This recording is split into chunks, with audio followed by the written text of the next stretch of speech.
गौर करने वाली बात यह है कि अबू धाबी और अमेरिका के ये भव्य और दिव्य मंदिर हिंदुस्तान की संस्था बाप्स की देखरेख में बनाए जा रहे हैं। बाप्स यानी बोचा सनवासी अक्षर पुरुषोत्तम स्वामी नारायण। दिल्ली के अक्षरधाम मंदिर का निर्माण भी बाप्स चैरिटीज ने ही करवाया था, जो कि इस वक्त दुनिया का सबसे बड़ा मंदिर है।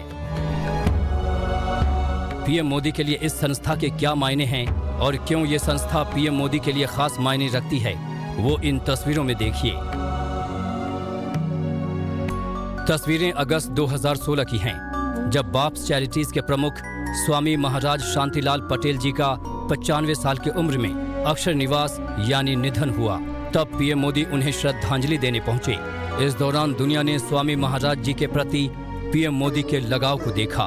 पीएम मोदी ने पार्थिव शरीर की परिक्रमा की, आरती उतारी और नमन किया, लेकिन जब वो बोलने को हुए तब अपनी भावनाओं को रोक न सके। गला रूंध जाने की वजह से उनके मुंह से शब्द ही नहीं निकले, सिर्फ आंखों में आंसू थे और ये आंसू अनगिनत शब्द बयां कर रहे थे। पीएम मोदी ने कुछ देर खुद को संभाला, स्वामी महाराज के भक्तों के सामने भावनाओं को कंट्रोल किया।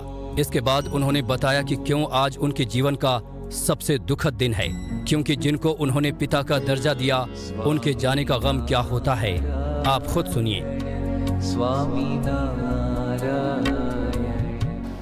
તમારામાંથી ઘણા બધાએ ગુરુ ગુમાવ્યા હશે।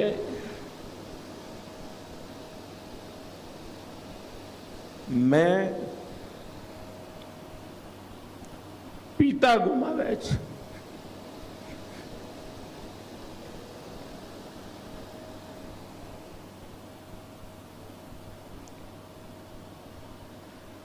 કેટલા બધા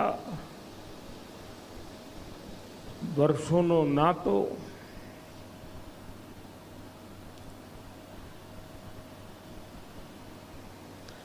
જ્યારે જાહેર જીવનમાં મારી કોઈ ઓળખાણ પીછાણ નહોતી।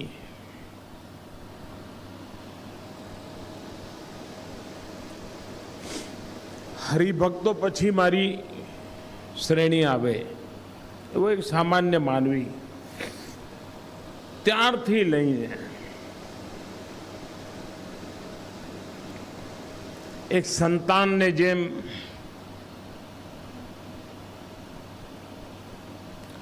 પાલે પોષે મઠારે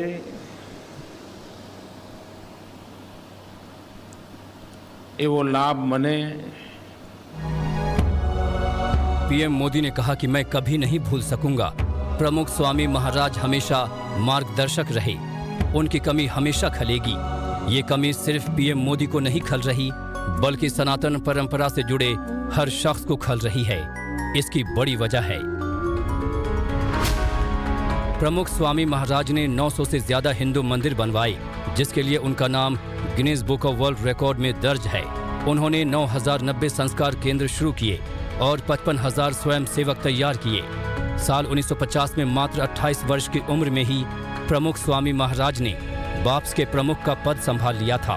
उस समय बाप्स में उनकी उम्र की तुलना में कई बड़े संत थे, लेकिन प्रमुख स्वामी महाराज की साधुता, नम्रता, करुणा और सेवा भाव के चलते ही उन्हें ये पद दिया गया।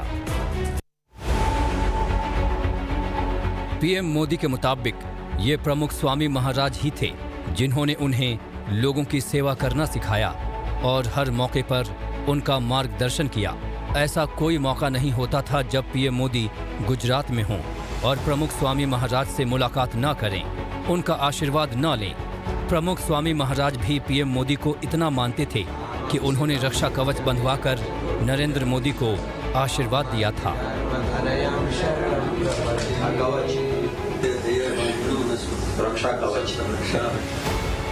एक दौर वो भी था जब पीएम मोदी राजनीति से ही संन्यास ले लेना चाहते थे, समाज की सेवा करना चाहते थे, राजनीति को छोड़कर एक सन्यासी का जीवन बिताने की सोच रहे थे। तब भी उन्हें प्रमुख स्वामी महाराज ही ने धर्म का ज्ञान दिया था। यही नहीं, गुजरात का मुख्यमंत्री बनने को भी पीएम मोदी प्रमुख स्वामी महाराज का ही आशीर्वाद बताते हैं। प्रमुख स्वामी के पास जाते हैं तो कभी लगता है वो हमारी माँ है, कभी लगता है हमारे पिता हैं, कभी लगता है हमारे बंधु हैं, कभी लगता है हमारे सखा है।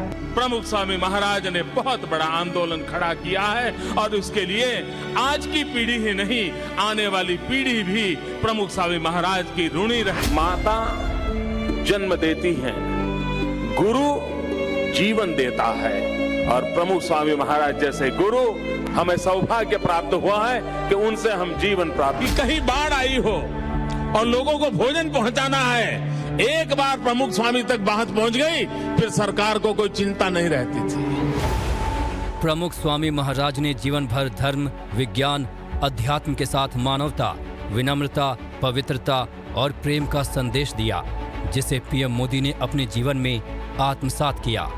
प्रमुख स्वामी महाराज और पीएम मोदी की बॉन्डिंग सार्वजनिक जगहों पर भी दिखती रही।